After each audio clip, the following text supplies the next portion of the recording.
दोस्तों आज की इस वीडियो के अंदर हम आप सभी के साथ में आपकी क्लास 8 पॉलिटी सब्जेक्ट के चैप्टर नंबर 30 को स्टार्ट करने वाले हैं। यार इससे पहले आप अपने चैप्टर फर्स्ट की वीडियो को एक बार पक्का देख लेना, अगर आपने नहीं देखी है तो तभी आप समझ पाएंगे कि आपकी पार्लियामेंट कहाँ पे रहती है हमारे संविधान के अंदर और कहाँ पे इसका क्या काम रहता है। ठीक है, तो चलो फटाफट से स्टार्ट करते हैं। और हमारी स्टार्ट हो चुकी है यहाँ पे यूनिट 2। मैंने आप सभी के साथ में यूनिट 1 ऑलरेडी कंप्लीट कर दी है। ठीक है ना, तो यार ये तो आपके टीचर के नोट्स हैं तो आपके लिए इंपॉर्टेंट नहीं होते यहाँ पे, तो हम यहाँ से स्टार्ट करते हैं अपने चैप्टर को। सो अब यहाँ पे आप सभी के को बोलता है why do we need a parliament, कि भाई आखिरकार जो आपका संसद भवन होता है, पार्लियामेंट होती है, हमें उसकी ज़रूरत यहाँ पे क्यों पड़ती है। तो आपके माइंड में भी ये क्वेश्चन बहुत बार आता होगा, तो चलो यार इसका आंसर जानने की यहाँ पे कोशिश करते हैं। सो कहते हैं we in India pride our self on being a democracy, कि भाई हमें इस बात पे बहुत ज़्यादा गर्व है कि यार हम इंडियन हैं और जो हमारा इंडिया है यहाँ पे हमें लोकतंत्र देखने को मिलता है, डेमोक्रेसी देखने को मिलती है। Here we will try and understand the relation between the ideas of participation in decision making and the need for all democratic government to have the consent of their citizens. और यहाँ पे उसके बाद आप सभी को बताते हैं कि भाई यहाँ पे यार हम समझेंगे बहुत सारी बातों को कि भाई जो हमारे यहाँ पे पावर होती हैं, डिसीज़न लिए जाते हैं, कोई लॉ यहाँ पे लेके आया जाता है, जो हमारी गवर्नमेंट यहाँ पे कुछ डिसीजंस लेती है, तो यार वो सभी आपका पार्लियामेंट से ही रिलेट करते हैं। उन सभी को भी हम स्टडी करेंगे यहाँ पे एज अ सिटीजन, यानी कि हर हमारे भी कुछ दायित्व यहाँ पे रहते हैं। फिर बोलता है it is this element that together make us a democracy and this is best expressed in the institution of the parliament, कि भाई यार ऐसे कुछ एलिमेंट्स मिलके हमारे देश को लोकतांत्रिक देश बनाते हैं। और लोकतांत्रिक देश का जो सबसे इम्पोर्टेंट आपका इंस्टीट्यूशन होता है वो होती है आपकी पार्लियामेंट। फिर बोलता है in this chapter we will try to see how the parliament enable citizens to India to participate in decision making and control the government, कि भाई हम यार आज के इस वाले चैप्टर के अंदर इस बात को ध्यान से समझेंगे, एनालाइज करेंगे और देखेंगे कि भाई जो आपकी पार्लियामेंट होती है, यानी कि जो आपका संसद भवन होता है, वो उसको मतलब कि जो लोग होते हैं उन लोगों की कैसे हेल्प करता है देश का कोई डिसीजन लेने में, या फिर देश को लेकर कोई भी जब डिसीजन लिया जाता है, कोई बात यहाँ पे लॉ लेके आया जाता है, तो वो सारे हमारी गवर्नमेंट डिसीजन लेती है। और आपको पता है कि आपके जितने लीडर्स होते हैं वो सारे पार्लियामेंट के अंदर जाके बैठती हैं, तो यार वो लोगों को वहाँ पे रिप्रेजेंट करते हैं। बेसिकली अभी ज़्यादा नहीं बता रहा आपको इसके बारे में, हम आगे स्टडी करेंगे उसको, लेकिन यहाँ पे बता रहा है कि भाई बेसिकली हम इस चैप्टर के अंदर इस बात को जानेंगे कि भाई जो लोग होते हैं उनका यहाँ पे कैसे रोल होता है, कि मतलब कि सारे इंडिया के पीपल मिलकर वहाँ पे डिसीजन मेकिंग के अंदर यहाँ पे हेल्प करती हैं। ठीक है, फिर बोलता है thus making it the most important symbol of Indian democracy and अ की फीचर ऑफ द कॉन्स्टिट्यूशन, कि भाई इसी तरीके से जो आपकी पार्लियामेंट होती है हमारी डेमोक्रेसी का सबसे इंपॉर्टेंट सिंबल बन जाती है, साथ में हमारा जो संविधान होता है उसका एक इम्पोर्टेंट की फीचर भी बन जाती है। बाकी चलो अब आपको आगे बताते हैं। यहाँ पे बोलते हैं वाई शुड पीपल डिसाइड, कि भाई यहाँ पे जो लोग हैं आखिर वही जो डिसाइड करेंगे। आपके माइंड में ये क्वेश्चन भी यहाँ पे आ सकता है, तो यार चलो सारी बातों को एनालाइज करते हैं यहाँ से। सो कहते हैं India has we know became independent on 15 August 1947। Preceding this was the long and difficult struggle in which many sections of the society participated. People from various background joined the struggle and they were inspired by the idea of freedom, equality and participation in decision making. Under colonial rule, the people have lived in fear of the British government and did not agree with many of the decisions that they took, but they faced grave danger if they tried to criticize these decisions. The freedom movement changed these situations. The nationalists began to openly criticize the British government and make demands. अब यार यहाँ पे आप सभी को यही बात समझाते हैं कि भाई जैसा कि आप सभी लोग जानते हैं कि जो हमारा देश था वो यार 15 अगस्त 1947 को आपका आज़ाद हो चुका था। और यार आपको पता है कि भाई आज़ादी से पहले हमने आपको हिस्ट्री के अंदर स्टडी कराया कि भाई लोगों ने कितना संघर्ष यहाँ पे किया। आपके जो अलग अलग सोसाइटी के लोग थे सारे यहाँ पे एक साथ में मिल के आए, अलग अलग बैकग्राउंड्स के लोग आपके साथ में मिल के आए, सभी ने स्ट्रगल किया यहाँ पे ब्रिटिश गवर्नमेंट के खिलाफ। और उन्होंने चाहा कि भाई यहाँ पे अब हमारा देश आज़ाद हो जाए और हम फिर बाद में एक लोकतांत्रिक देश यहाँ पे बनाएं अपना। उसी के साथ यार अब आपको आगे बताते हैं कि भाई इस वजह से जब लोगों ने संघर्ष के अंदर भाग लिया, स्ट्रगल के अंदर भाग लिया, तो वहाँ पे काफ़ी सारे डिसीजन जो थे आपके वो लोग खुद से ही लेते थे, तो उनकी जो डिसीजन मेकिंग पावर थी वो यहाँ पे इम्प्रूव हो चली थी पहले से। और यार यहाँ पे फिर हमारे जो लीडर्स थे उन्होंने भी इस बात को नोटिस किया कि भाई जो आपके कॉलोनियल रूल जब हमारे ऊपर था, यानी कि जब ब्रिटिश लोग हमारे ऊपर राज करते थे, तो यार वो लोगों से कोई भी सलाह यहाँ पे नहीं लेते थे, अपनी मर्जी से कोई भी वो लोग वहाँ पे लेके आ जाते थे। उस अगर वो लोगों को पसंद नहीं आया कि भाई ये जो कानून ये लोग लेके आए हैं हमें पसंद नहीं है, तो लोगों को तब भी उसको मानना पड़ता था, वरना उनको दबा दिया जाता था। उसी के साथ में जब आपको पता है कि आपकी नेशनलिस्ट मूवमेंट यहाँ पे और जो आपकी आज़ादी की लड़ाई थी जब शुरू हुई, तो यार लोगों ने उनका विरोध करना स्टार्ट किया, काफ़ी सारे लोगों ने उनका मिलकर विरोध किया। तो ये बात भी हमारे लीडर्स के मन में थी उस टाइम पे, इसलिए लोगों को साथ में लेना बहुत ज़रूरी हो जाता है। फिर आगे आप सभी को बोलते हैं, As far back as 1855, the Indian National Congress demanded that there be elected members in the legislative with a right to discuss the budget and ask question।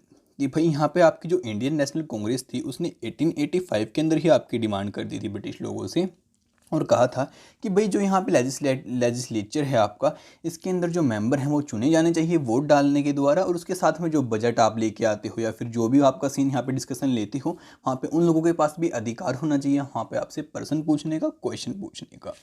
फिर बताते हैं, the Government of India Act 1909 allow for some elected representations while these early legislatures under the British government were in response to the growing demand of the nationalist, they did not allow for all adults to vote nor could people participate in decision making। अब यार यहाँ पे आप सभी को बताता है कि भाई यार जब आपका उसके बाद वो लोग यहाँ पे गवर्नमेंट ऑफ इंडिया एक्ट 1909 वो लोग आपका लेके आए, उसके अंदर उन लोगों ने यहाँ पे कुछ लोगों को परमिशन दे दी कि भाई यहाँ पे आप चुने जा सकते हो, चुने जाने के बाद आपको हमारे लिए काम करना पड़ेगा। फिर यार उन लोगों ने यहाँ पे एक लॉ लेके आए कि भाई जो लोग अडल्ट हो चले हैं अब वो वोट भी यहाँ पे डाल सकते हैं, लेकिन उन्होंने वोट डालने का अधिकार सभी लोगों को यहाँ पे नहीं दिया, जिस वजह से यार सभी लोग अब यहाँ पे डिसीजन मेकिंग के अंदर पार्टिसिपेट नहीं कर पा रहे थे। अब बेसिकली यार होता है क्या, चलो मैं आपको थोड़े बहुत डाउट्स आ रहे होंगे आपके मन में, उनको दूर कर देता हूँ। देखो अब मानो ये एक पीपल है, ठीक है, एक यार बहुत सारे पीपल हैं, ठीक है, इन्होंने वोट डाल के चुन दिया अपने एक लीडर को कि भाई हम सभी की तरफ से जाएगा ये वाला लीडर। अब ये जाके बैठा है आपका पार्लियामेंट के अंदर, संसद भवन के अंदर। तो यार ये जो इंसान वहाँ पे बात बोलेगा ना, वो इन सभी लोगों के लिए बात कौन बोलेगा, सिर्फ ये अकेला इंसान। ये अकेला क्यों बोलेगा, क्योंकि इन सभी लोगों ने इसको वोट डाल के यहाँ पे चुना है। इसलिए एक तरीके से आपके सभी लोग ही वहाँ पे डिसीजन मेकिंग के अंदर पार्टिसिपेट कर रहे हैं, ठीक है ना। तो बेसिकली ये कुछ कॉन्सेप्ट यहाँ पे समझाना चाहता है। अब यार काफ़ी सारा गंदी हो गई स्क्रीन, चलो कोई बात नहीं, आगे देखते हैं। फिर बोलते हैं, why do you think the artist is trying to convey through the image of parliament on the previous page. कि भाई यहाँ पे आप एक बार इस बात को देखो, इस पिक्चर को देखो आप पार्लियामेंट की यानी कि संसद भवन की। इस पिक्चर से आपके माइंड में क्या बात समझ में आ रही है, देखते हैं आपका माइंड कहाँ तक डेवलप करते हैं। बाकी मैं बताता हूँ। देखो यार यहाँ पे सभी लोग खड़े हैं, आपके सभी अलग अलग धर्मों के लोग, सभी टाइप के लोग आपके खड़े हैं, और सभी ने आपके यहाँ पे आपकी छत को उठा रखा है, यानी कि हमारे देश के बाहर को उठा रखा है, और ऊपर आपको नेशनल फ्लैग भी देखने को मिलते हैं। तो अब देखते हैं आपके माइंड में यहाँ पे क्या बात आती है, फटाफट से कमेंट करके बताओ एंड अपनी सोच को थोड़ा डेवलप करो, ठीक है ना। उसी के साथ में यार अभी ये पिक्चर देखो आप एक बार ध्यान से। अब यहाँ पे बता रखा है आप सभी को, an elector reading instruction for using the EVM. कि भाई ये इंसान वोट डालने के लिए जो आपकी ईवीएम मशीन आती है उसके लिए जो इंस्ट्रक्शन होती हैं उनको स्टडी कर रहा है कि भाई किस तरीके से वोट डालनी है और कैसे वोट डालनी है। अभी आपका वोट डालने जाने वाला है, तो अब आगे देखते हैं। अब बोलते हैं आप सभी को आगे, The above photo shows a voter reading instructions on how to use electronic voting machines (EVMs) were used throughout the country for the first time in the 2004 general election. The use of EVMs in 2004 saved around 1,50,000 trees, which would have been cut to produce about 8,000 tons of paper for printing the ballot paper. अब यार यहाँ पे basically आप सभी को ये बात बताता है कि भाई पहले लोग वोट डालने के लिए आपके बैलेट पेपर का यूज़ करते थे, और बैलेट पेपर आपका बनाने के लिए यार करीबन आपके 8,000 टन के करीब पेपर की ज़रूरत पड़ती थी, और इस पेपर की रिक्वायरमेंट को पूरा करने के लिए हर साल आपकी 1,50,000 से भी ज़्यादा पेड़ काटे जाते थे। तो फिर आपको पता है कि भाई आज के टाइम पर आपकी वोट डाली जाती है, एक EVM आपकी मशीन आती है, मैं आपको बताता हूँ कुछ इस टाइप की आपकी वो होती है। यहाँ पे आपके बटन्स होते हैं ऐसे, और यहाँ पे जो पार्टी का साइन होता है या फिर नेम लिखा होता है आपका, तो आपको उन बटन्स को प्रेस करना होता है, जस्ट आपका काम हो जाता है। तो यार अब कुछ इस टाइम का इन लोगों ने इलेक्ट्रॉनिक सिस्टम यहाँ पे लेके ये लोग आ चुके हैं आपका। तो यार देखो कितना ज़्यादा उन्होंने इन्वायरमेंट को यहाँ पे बचा लिया। अब इतने सारे पेड़ों की कटाई होती तो कितनी सारी ऑक्सीजन यहाँ पे कम होती। अगर इतनी सारी ऑक्सीजन कम होगी तो आपको पता है कि भाई हमारा सांस लेना कितना प्रॉब्लम हो जाएगी और बहुत सारी बीमारियां हम लोगों को होनी स्टार्ट हो जाएंगी। अब ये सारी बातें तो मैंने आपको साइंस के अंदर पहले से बता रखी हैं, तो उनको यहाँ पे नहीं लेते हैं हम। अब आगे प्रोसीड करते हैं, ठीक है। अब उसके साथ आगे आप सभी को बोलता है, as you read in chapter 1 the experience of colonial rule as well as the participation of different people in the struggle for freedom left little doubt in the mind of the nationalist that all person in independent India would be able to participate in the making decisions. With the coming of independence, we were going to be citizens of a free country. This did not mean that the government could do what it felt like. It meant that the government had to sensitive to people needs and demands. अब यार यहाँ पे आप सभी को बताता है कि भाई आपने इस बात को चैप्टर 1 के अंदर भी स्टडी किया था कि भाई जब आपके अंग्रेज़ यहाँ पे भारत को बंटवारे के बाद वो यहाँ से चले गए थे, उसके बाद यार हमारे आपको पता है कि हम सभी के हाथ में अपनी डिसीजन लेने की पावर आ चुकी थी, हम सभी लोग बिल्कुल आज़ाद हो चुके थे। तो उसके बाद बेसिकली यही सीन आप सभी को बताते हैं कि भाई अब हम अपने आप को समझेंगे, हम तो फ्री हैं, हम कुछ भी कर सकते हैं। लेकिन यार ऐसा नहीं है कि भाई यहाँ पर बताया गया है कि जो गवर्नमेंट थी उस टाइम पर उसको भी यहाँ पे मतलब कि उसके ऊपर भी थोड़ी रिस्ट्रिक्शंस थे इस बात को लेके, और मतलब कि यार उसको सिर्फ लोगों की जो नीड्स थी, डिमांड्स थी, उनको ही पूरा करने के ऊपर ध्यान देना था। ये नहीं कि जो उसका मन करेगा वो करेगी। फिर बताते हैं, the dreams and aspiration of the freedom struggle were made concrete in the constitution of independent India that laid down the principle of universal adult franchise that all adult citizens of the country have the right to vote। अब हमें बताते हैं भाई इन्हीं बातों को ध्यान में लेते हुए कि भाई सभी लोग यहाँ पे पार्टिसिपेट कर पाएँ, और यार जो आपके लीडर्स हैं वो भी लोगों की डिमांड को समझे। अब यार उनको नेक्स्ट टाइम भी तो वोट चाहिए ना, तो लोगों की डिमांड तो पूरी उन लोगों को करनी पड़ेगी, ठीक है ना।